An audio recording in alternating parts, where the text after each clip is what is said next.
दुनिया जो पहिरियों Sindhi web radio, radio voice of Sindh London, पंहिंजी नशरियात में सिंधी कम्युनिटीअ जो क़ौमी, समाजी ऐं सक़ाफ़ती तर्जुमान जी हैसियत में कमु करे रहियो आहे। मुख़्तलिफ़ प्रोग्राम ऐं लोक मौसीक़ी वसीले दुनिया जे सिंधियुनि खे हिकु लड़ीअ में पोइण जी कोशिश करे रहियो आहे। Radio voice of Sindh London खे सिंधी वॾे अंग में ॿुधी रहिया आहिनि। रेडियो खे अञा वधीक बहितर प्रोग्रामनि में मुस्तक़िल बुनियादनि ते हलाइण लाइ सिंधी कम्युनिटी पारां माली सहकार जी ज़रूरत आहे। सिंधियुनि जो क़ौमी आवाज़ radio voice of Sindh London कारोबारी न पर निज सिंधी कम्युनिटी बेस्ड रेडियो आहे। माली सहकार लाइ बैंक अकाउंट जा तफ़सील रेडियो जी वेबसाइट ते मौजूदु आहिनि।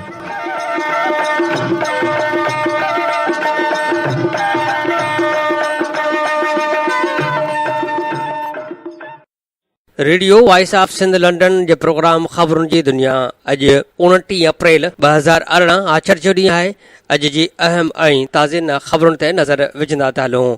सभ खां पहिरीं असां वटि अॼु जी अहम ख़बर आहे त सुप्रीम कोर्ट जे जज जस्टिस गुलज़ार अहमद सिंध कोल अथॉरिटी में करप्शन जी इंक्वायरी रिपोर्ट पेश न करण ते सख़्त कावड़ जो इज़हार कंदे चयो आहे त सिंध में फुर लूट जी बाज़ार गरम आहे। ॿियनि सूबनि में 50% ख़र्च थिए थो पर हिते सभु जो सभु लुटियो वञे थो। गुज़िरियल ॾींहुं सुप्रीम कोर्ट कराची रजिस्ट्रीअ में सिंध कोल अथॉरिटीअ में वॾे पैमाने में करप्शन केस जी ॿुधणीअ थी अदालत इंक्वायरी रिपोर्ट पेश न करण ते सख़्त कावड़ जो इज़हार कयो। Justice Gulzar Ahmed additional advocate general Sarwar Khan खे चयो त सिंध में छा थी रहियो आहे, केतिरा ज़ालिम माण्हू आहियो, अव्हां हिकु हिकु पाईअ खाई वञो था, छा अव्हां खे पंहिंजे इलाइक़े सां मुहबत नाहे? सिंध में फुरलुट जी बाज़ार गरम लॻी पई आहे। जस्टिस गुलज़ार अहमद चयो त ख़बर आहे त सॼे मुल्क में सिंध बाबति कहिड़ो तासुर आहे। छा असां ॿुधायूं त अव्हां बाबति इस्लामाबाद में वेही छा कुझु ॿुधण लाइ मिले थो? थर में बुख विघे ॿार मरी रहिया आहिनि, खाइण लाइ कुझु न आहे, न तइलीम आहे, न खाइण लाइ कुझु आहे। 10-15 अरब केॾांहुं विया, कंहिंजे अकाउंट में विया, का ख़बर नाहे। एतिरो पैसो सिंध जे अवाम ते ख़र्च कयो वञे हा त सूबे जी हालति संवारजी वञे हा। ॿुधायो वञे त हीअ पैसो कंहिंजे अकाउंट में वियो। छा सम्झो था असांखे का ख़बर नाहे? जस्टिस गुलज़ार अहमद रिमार्क्स ॾिना त ॿियनि सूबनि में 50% ख़र्च थिए थो पर हिते सभु जो सभु लुटियो वञे थो। छा मामिलो नेब ॾांहुं माणियूं? अव्हां पाण पंहिंजे सूबे लाइ छा करे रहिया आहियो? थर जो सीनू चीरे कोयलो कढी उनखे वधीक तबाह करे रहिया आहियो। सिंध हुकूमत हर शइ ते अखियूं ॿूटे छॾियूं आहिनि। छा करप्शन जो सदबाब असांजो कमु आहे? हुकूमत किथे आहे? असांखे कहिड़नि कमनि में फसायो वियो? अदालत सिंध कोल अथॉरिटीअ में गोबिन जो मुकमल रिकॉर्ड तलब कंदे सिंध हुकूमत खे हुकुम ॾिनो त 1 महीने में ॿुधायो त पैसो केॾांहुं वियो, केतिरा मनसूबा ठाहिया विया ऐं केतिरी रक़म जारी थी, कहिड़े मनसूबे ते कहिड़ी अॻु भराई थी। प्रोजेक्ट जूं तस्वीरूं बि अदालत में पेश कयूं वञनि। अॼु जी अहम सुर्ख़ी आहे त आसिफ अली ज़रदारी चयो आहे त नवाज़ शरीफ़ सां गॾु जन्नत में बि न वेंदुसि। चूंडुनि में नवाज़ शरीफ़ खे हुकूमत ठाहिण न ॾियां हा पर जमहूरियत जे तसलसुल लाइ ठाहिण ॾिनी। इक़्तिदार में ईंदे ई हू मुग़ल आज़म बणिजी वियो। पीपीए सां दोस्तीअ जे नाले में खिलवाड़ कयो।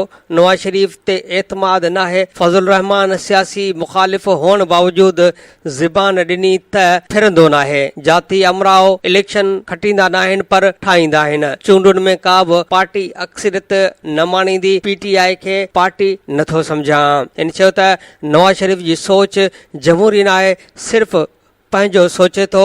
चूंडुनि में काफ़ी मेंबर आज़ाद बीहंदा, उन्हनि सां इतिहाद थी सघे थो। अहम सुर्ख़ी आहे त सिंध हुकूमत जो ऑपरेशन FBI अकाउंट बहाल करे छॾिया। वॾे वज़ीर जी सदारत में थियल गॾिजाणीअ खां पोइ FBI ख़िलाफ़ 4 अरब रहतू ॼाणाए कार्रवाई शुरू कई वई। एक्साइज पुलिस ऑफिसर 12 पुलिस मोबाइलूं साण करे FBR जे रीजनल टैक्स ऑफिस के सील करण लाइ पहुतल। एक्साइज ऐं FBR में 5 कलाकनि ताईं जारी रहंदड़ ॻाल्हियुनि खां पोइ बैंक अकाउंट बहाल करण जो हुकुम ॾिनो वियो। सिंध मां डबल टैक्स उगाड़ी पई वञे, जेकॾहिं अकाउंटनि मां पैसा कढिया विया त सख़्त कार्रवाई थींदी। नवाज़ शरीफ़ चयो आहे त आइन ऐं कानून खे हमेशह जुतीअ जे नोक ते रखियो वियो आहे। ख़बर नाहे 20 ॾींहनि में किथे हूंदुसि, पर नज़रियो तब्दील न थींदो। छा के उसूल ते बीह नथा सघूं? हर 5 या 10 सालनि बाद अहिड़ियूं हालतूं छो पैदा थियनि थियूं त हुकूमत ऐं मुल्क इंतशार जो शिकार थियनि था? नेब जे केस में कुझु न आहे। 7 साल जलावतन ऐं 14 महीना जेल में रहियसि, ख़ौफ़ज़दा न आहिनि करे सघिया। अहम ख़बर आहे त इलेक्शन कमीशन सिंध जे 14 ज़िलनि मुतालिक़ तकबंदियुनि जा फ़ैसिला ॿुधाए छॾिया। 4 ज़िलनि मुतालिक़ महफ़ूज़ कयल फ़ैसिला 30 अप्रैल ते ॿुधाया वेंदा। उन सिलसिले में काल इलेक्शन कमीशन तरफ़ां मुल्क जे मुख़्तलिफ़ ज़िलनि में तकबंदियुनि बाबति दाख़िल अपीलनि जी ॿुधणी जारी रही, जॾहिं त काल सिंध जे 10 ज़िलनि मुतालिक़ मुख़्तलिफ़ सियासी धुरियुनि ऐं वोटरनि तरफ़ां दाख़िल कयल एतिराज़नि वारनि अपीलनि बाबति महफ़ूज़ कयल फ़ैसिला ॿुधाए छॾिया आहिनि। जंहिं मूजिबि उमरकोट ज़िले जे नक्शे में PS 53 में दुरुस्तगी करे छॾी आहे। मठियारी ज़िले में तब्दीलीअ बाबति समूरियूं अपीलूं रद्द कंदे उते क़ौमी ऐं सूबाई तक जीअं जो तीअं बहाल रखिया विया आहिनि। ठठे ज़िले बाबति बि समूरियूं अपीलूं रद्द ऐं इलेक्शन कमेटीअ तरफ़ां तयारु कयल तक बहाल कया विया आहिनि। बदीन ज़िले में टाउन कमेटी खुडीअ खे तहलके टंडे बागो जे तक NA 230 में शामिल कयो वियो आहे, जेका अॻु में NA 229 में हुई, जॾहिं त बदीन ज़िले जे सूबाई असेंबलीअ मुतालिक़ समूरियूं अपीलूं रद्द कयूं वियूं आहिनि। जामशोरो ज़िले जे PS 80 में सेवण सन टाउन कमेटी ऐं तपो मंझंद लकी ऐं छाछड़ ते सूबाई तक ठाहियो वियो आहे, जंहिंजी कुल आबादी 3,14,895 कई वई आहे। जामशोरे जो PS 81 बाढा कोटड़ी ऐं जामशोरो वारा इलाइक़ा शामिल करे 3,23,251 वोटनि ते हिकु तक ठाहियो वियो आहे। PS 82 में थाणो बुला खान बुलहड़ी म्यूनिसिपल राहीर वी वारा इलाइक़ा शामिल करे 3,45,993 वोटरनि ते मुश्तमिल तक ठाहियो वियो आहे। सखर ज़िले बाबति फ़ैसिलो जारी कंदे NA 206 मां टाउन कमेटी शाहपुर निंदपुर ऐं सुधूजा खे अलॻि करे NA 207 में शामिल कयो वियो आहे, जॾहिं त टाउन कमेटी रोहड़ी NA 207 मां कढी NA 206 में शामिल कई वई आहे। सखर जे सूबाई तक PS 22 मां बि शाहपुर निंदपुर ऐं सिधूजा खे अलॻि करे PS 25 में शामिल कयो वियो आहे।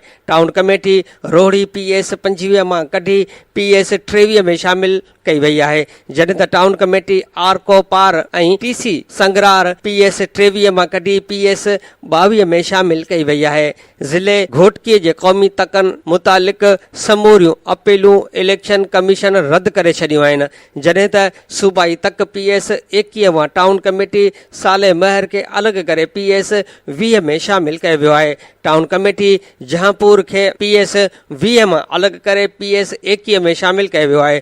ज़िले टंडो अलाहियार में टंडो अलाहियार टाउन कमेटीअ खे PS 61 मां अलॻि करे PS 60 में शामिल कयो वियो आहे। टाउन कमेटी हालेपोटा खे PS 60 मां कढी PS 61 में शामिल कयो वियो आहे। सांगड़ ज़िले मुतालिक़ कयल फ़ैसिलनि मूजिबि क़ौमी तक 215 टाउन कमेटी सहता को खे अलॻि करे NA 217 में शामिल कयो वियो आहे।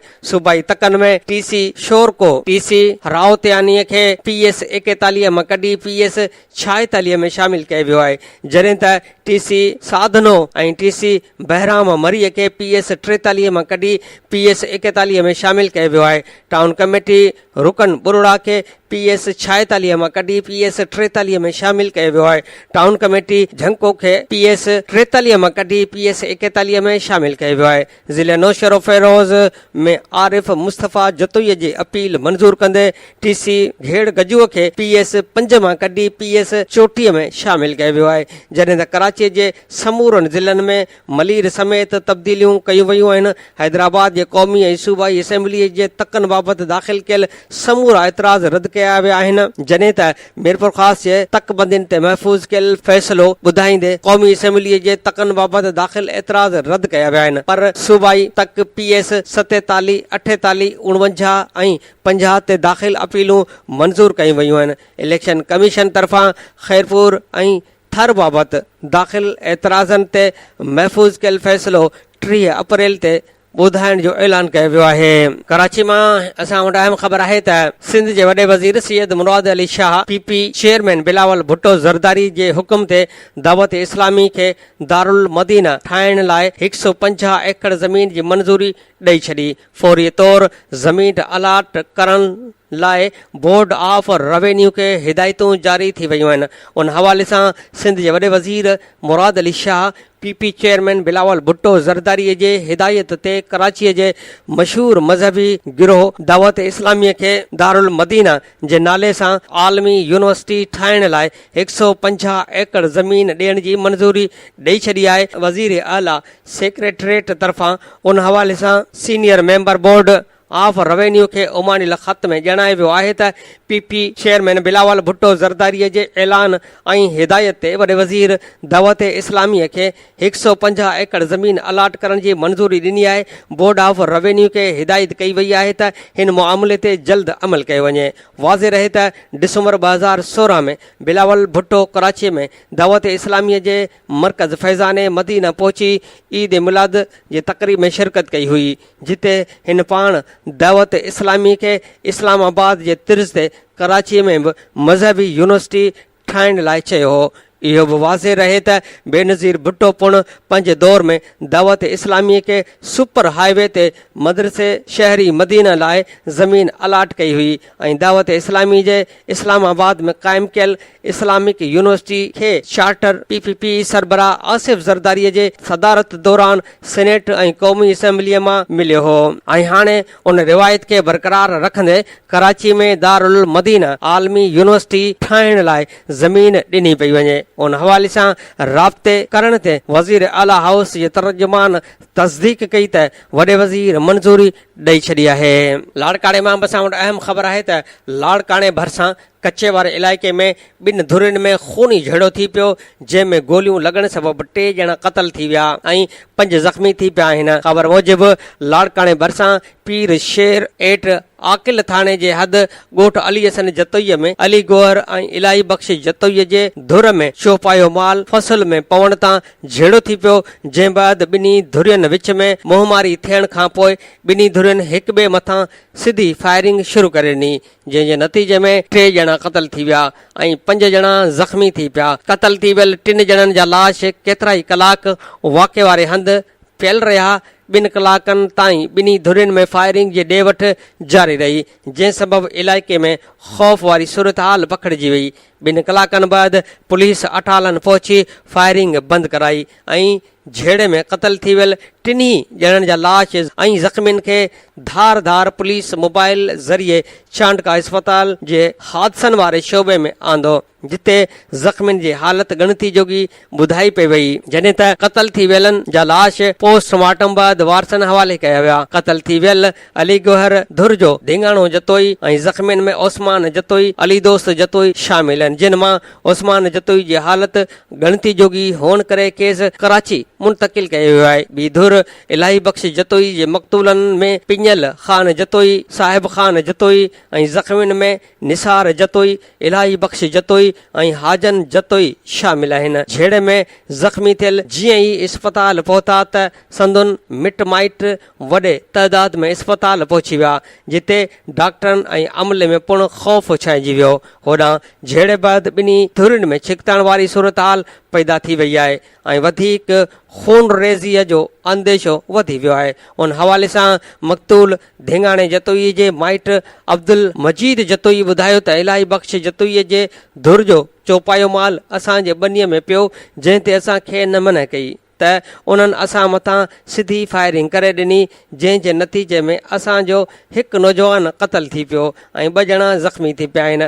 ॿिए तरफ़ इलाही बख़्श जतोईअ धुर जे माण्हुनि ॿुधायो त असांजो माल वाक़ई अलीगोहर जतोईअ जे ॿनियुनि में पियो हो, जंहिं करे उन्हनि जे माण्हुनि छुपाए माल खे लठियूं हणी मारकुट कई, जंहिं बैदि उन्हनि जे ई माण्हुनि असांजे माण्हुनि खे डंडा हणी ज़ख़्मी कयो, जंहिंखां पोइ झेड़ो थी पियो ऐं हथियार बंदनि जी फायरिंग में असांजा 2 ॼणा क़तल ऐं 3 ॼणा ज़ख़्मी थी पिया आहिनि। ॿिए तरफ़ पीर शेर एट आकिल थाणे जे SHO ओस्मान विधो राब्तो करण ते ॿुधायो त वाक़ियो ॿनीअ में माल पवण तां पेश आयो। ॿिन्ही धुरियुनि जे माण्हुनि हिक ॿिए मथां फायरिंग कई।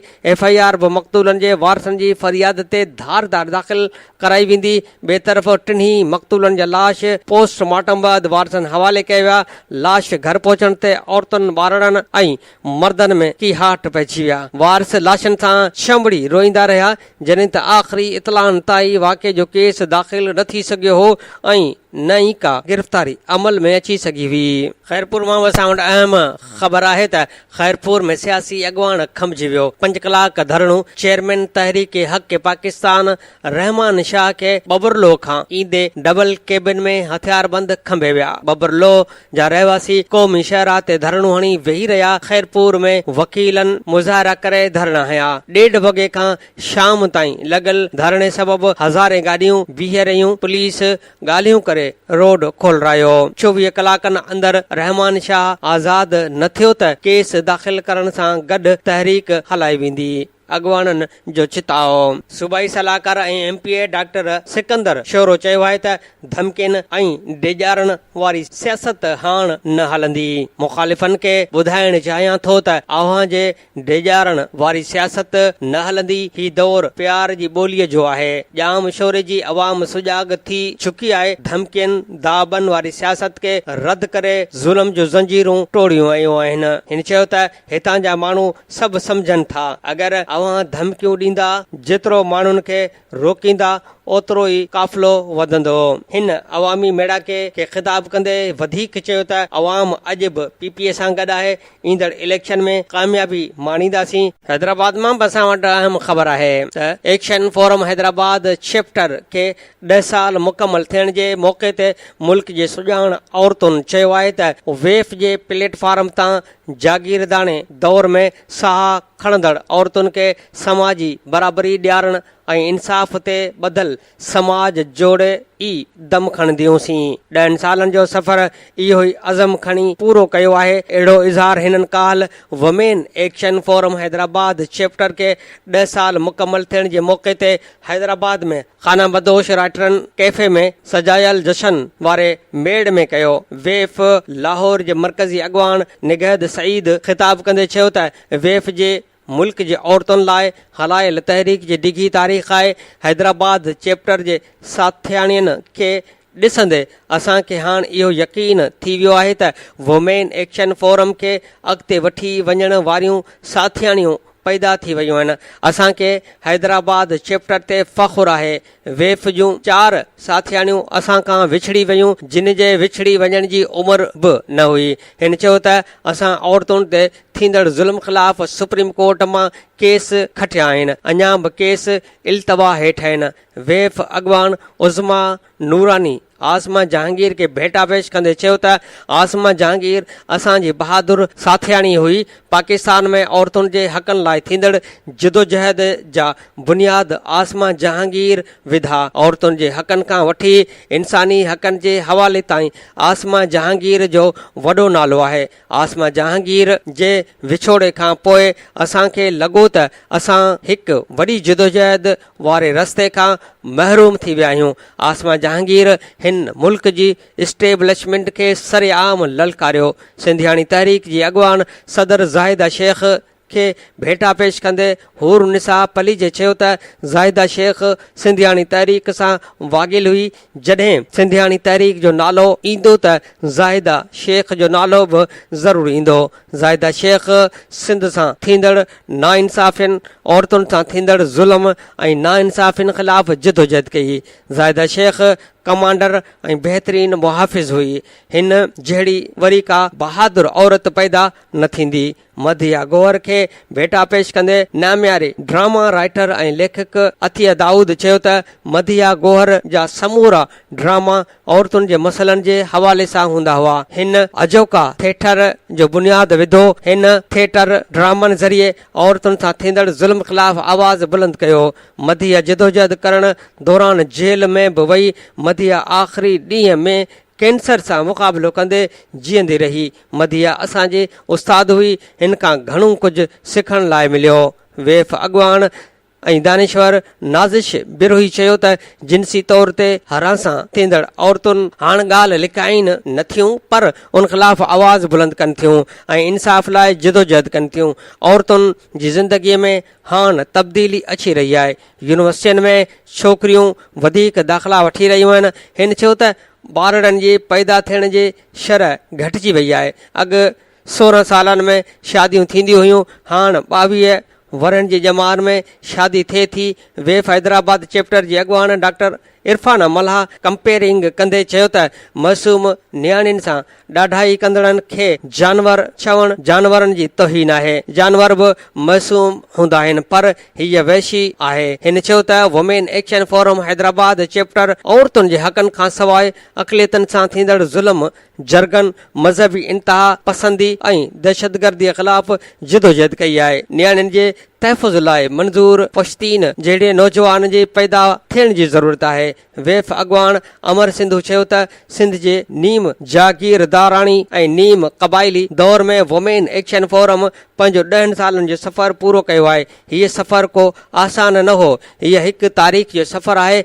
औरतूं पंहिंजी तारीख़ पाण जोड़ींदियूं, न त असां तारीख़ में गुमनाम लेखिया वेंदासीं। वेफ जी सुञाणप मज़लूम औरत ई आहे। अॼु हिन पिंडाल में मुख़्तलिफ़ ज़िलनि मां ज़ुल्म जो शिकार औरतूं शरीक थियूं आहिनि। वुमेन एक्शन फोरम हैदराबाद जी समाजी तहरीक खे नओं उत्साह ॾिनो आहे। जॾहिं त women action forum Hyderabad chapter तरफ़ां औरतुनि सां थींदड़ ज़ुल्म ख़िलाफ़ विढ़ियल केसनि ते पिणु ॻाल्हायो वियो, जंहिंमें औरतुनि ऐं मासूम नियाणियुनि सां ॾाढाई क़तल वारा केस शामिल आहिनि। तक़रीब में आयल महिमान औरतुनि खे अजरुकनि जा तोहफ़ा पेश कया विया। तक़रीब में हुसैन मुसरत शाह, बख्तावर ॼाम, साइमा जाफ़री, नजमा पंवर, नसीम जलबाणी, गुलबदन जावेद, रोज़ीना जूनेजो, सनम चांडियो, अरबिया जलबाणी ऐं ॿियनि मुख़्तलिफ़ केसनि ते ॻाल्हायो। जॾहिं त सनम चांडियो इनक़लाबी गीत पेश कयो। वेफ हैदराबाद चैप्टर तरफ़ां 10 सालनि जी कारकर्दगी रिपोर्ट पेश कई वई, जंहिंमें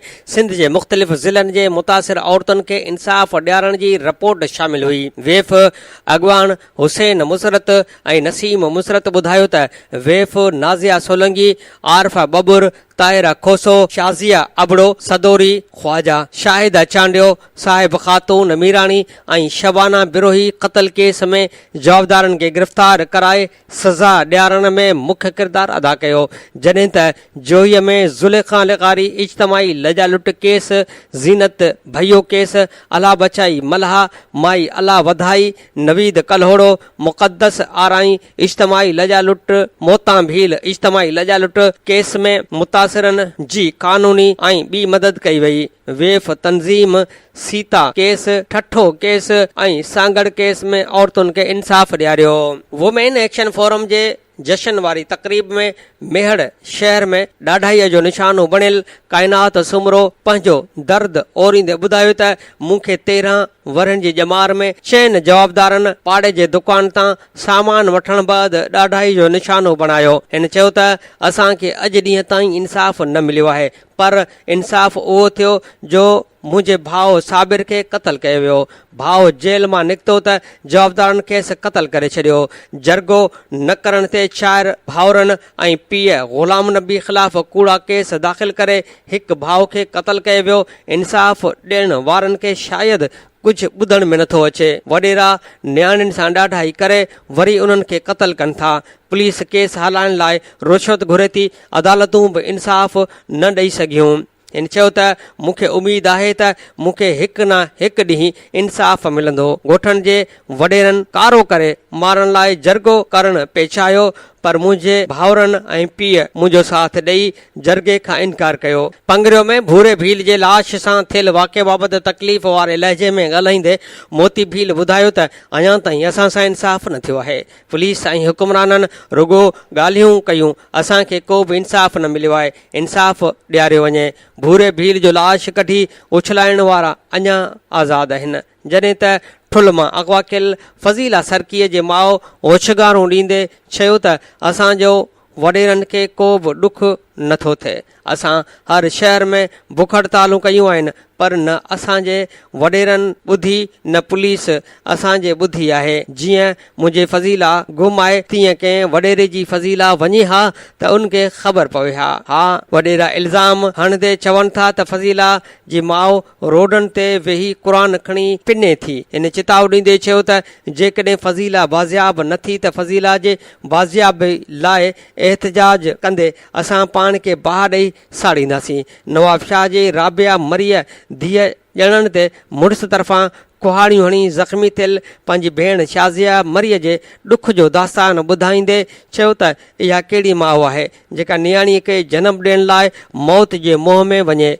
मुंहिंजी भेण पंहिंजे मुड़ुस खे चयो त नियाणी खे मारण बदिरां मूंखे मारे छॾ, पर नियाणी खे क़तल न कर। जंहिंखां पोइ शाज़िया खे हिन कुहाड़ियूं हणी ज़ख़्मी कयो। हिन चयो त शाज़िया जी नियाणीअ खे संदसि मुड़ुस अगवा करे खणी वियो ऐं बाद में उनखे मारियो। शाज़िया जो मुंहुं चिचरियल हो, पर अॼु ॾींहं ताईं असांखे इंसाफ़ न मिलियो आहे। शाज़िया जे नियाणीअ खे मारे चयो वियो त हिन खे टीबी हुई। ॾाढाईअ जो निशान बणियल मोता भील चयो त मूंखे खीखड़ो बीहारे घर बातिन ऐं मुड़ुस साम्हूं 10 जवाबदारनि इज्तमाही ॾाढाईअ जो निशानो बणायो, पर जवाबदारनि ख़िलाफ़ असराइती कार्रवाई न थी। मुंहिंजे मुड़ुस मथां कूड़ा केस दाख़िल कया विया आहिनि। असां ग़रीब आहियूं, केसनि खे मुंहुं ॾियूं या घर में अटो वठी अचूं। जवाबदारनि खे ATC कोर्ट उमिरि क़ैद जी सज़ा ॾिनी, पर हाई कोर्ट उन्हनि खे आज़ाद करे छॾियो।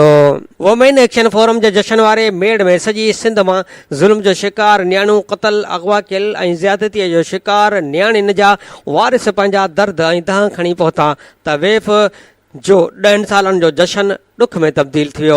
औरतुनि फज़ीला सरकीअ जी माउ ऐं काइनात सुमरो सां थियल रोइदाद ॿुधण वक़्तु लुड़क लाड़ींदियूं रहियूं, जेके केतिरे वक़्त ताईं ॾुखायल नज़र ईंदियूं रोईंदियूं रहियूं, जॾहिं त औरतूं हिक ॿिए खे आथत ॾींदियूं रहियूं।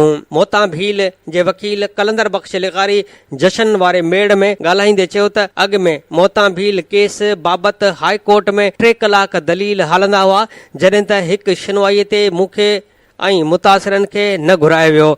हाई कोर्ट डॉक्टर जे मेडिकल रिपोर्ट जी बुनियाद ते जवाबदारनि जी सज़ा माफ़ कई आहे, जंहिंखे वरी सुप्रीम कोर्ट में चैलेंज कयो वियो आहे।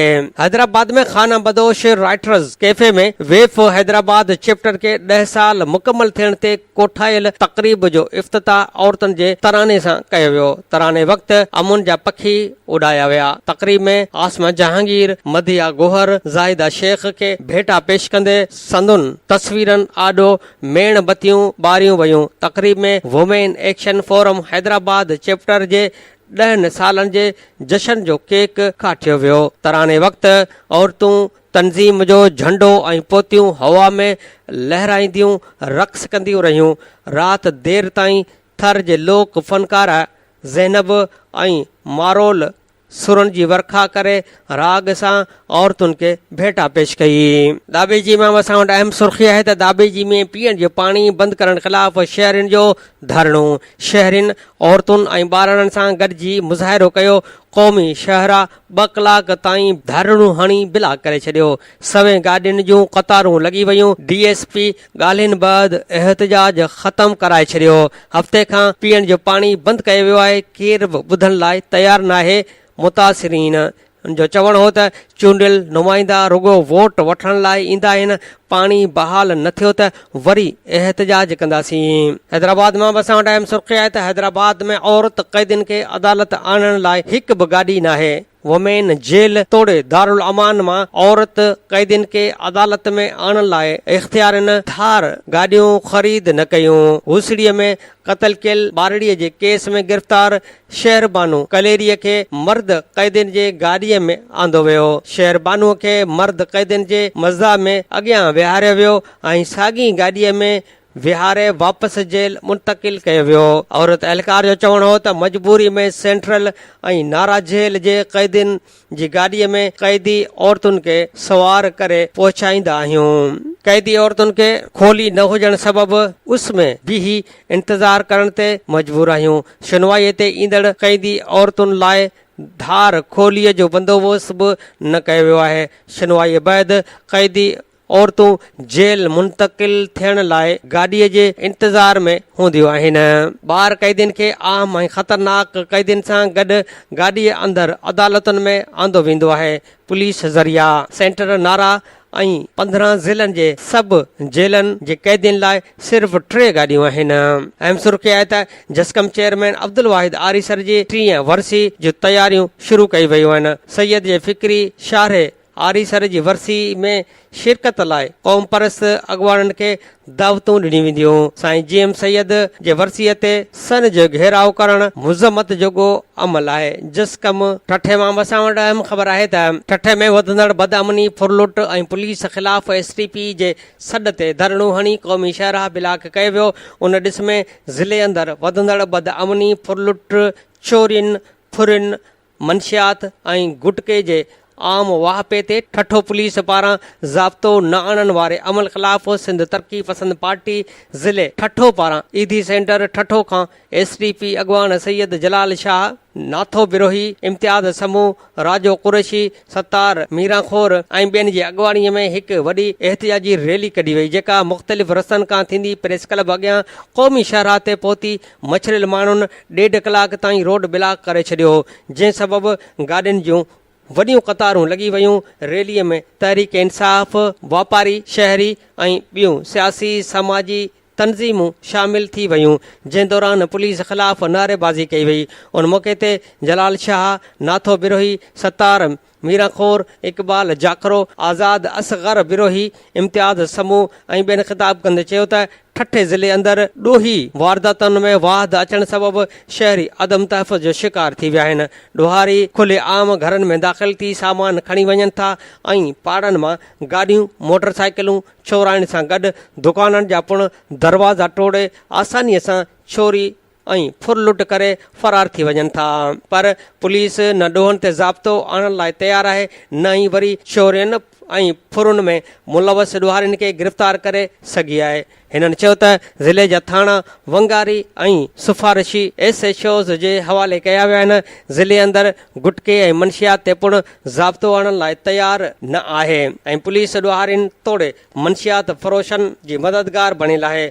गुटके ऐं कचे शराब जी फैक्ट्रियुनि भठियुनि तां मंथली ओगाड़ी वञे थी, जंहिं सबबि हितां जो नौजवान तबिको समाजी बुराइनि में जकड़जी रहियो आहे। हिननि चयो त ज़िले ठठे अंदरि झंग जो कानून नाफ़िज़ कयो वियो आहे। बेगुनाह ग़रीब ऐं मिसकीन माण्हुनि खे पुलिस खंभे खणी कूड़नि केसनि में फासाए रही आहे। हिननि मुतालबो कयो त ज़िले में अमुन अमान बहाल करे ऐं मंशियात खे बुंजो न ॾिनो वियो त तहरीक हलाई वेंदी। Radio voice of Sindh London जे प्रोग्राम ख़बरुनि जी दुनिया में अॼु जो अहम ऐं ताज़ियूं ख़बरूं अव्हां जे समातुनि जे नज़र कयमि। प्रोग्राम ख़बरुनि जी दुनिया रोज़ानो सुबुह जो 7:30 वॻे, मंझंदि जो 12:30 ते ऐं शाम जो 7 वॻे नशर कयो वेंदो आहे। ॿुधण न विसारींदा। प्रोग्राम जे हवाले सां पंहिंजा कमेंट्स ऐं राया असांजी हिन ईमेल ते ॾींदा। ईमेल आहे info@radiovoiceofsindh.com। तव्हांजे रायनि ऐं कमेंट्स जो इंतज़ारु रहंदो। हाणे radio voice of Sindh London जे प्रोग्राम ख़बरुनि जी दुनिया जो वक़्तु पुॼाणीअ ते पहुतो। वरी ॿिए बुलेटिन में हाज़िर थींदासीं। ओसि ताईं फाज़िल चना खे ॾींदा इजाज़त। अल्लाह निगहबान।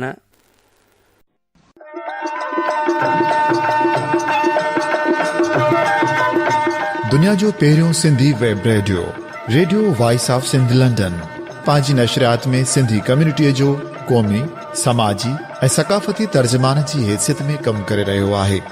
मुख़्तलिफ़ प्रोग्राम ऐं लोक मौसीक़ी वसीले दुनिया जे सिंधनि खे हिकु लड़ीअ में पोइण जी कोशिश करे रहियो आहे। Radio voice of Sindh London खे सिंधी वॾे अंग में ॿुधी रहिया आहिनि। रेडियो खे अञा वधीक बहितर प्रोग्रामनि में मुस्तक़िल बुनियादनि ते हलाइण लाइ सिंधी कम्युनिटी पारां माली सहकार जी ज़रूरत आहे। सिंधनि जो क़ौमी आवाज़ radio voice of Sindh London कारोबारी न पर निज सिंधी कम्युनिटी बेस्ड रेडियो आहे। माली सहकार लाइ बैंक अकाउंट जा तफ़सील रेडियो जी वेबसाइट ते मौजूदु आहिनि।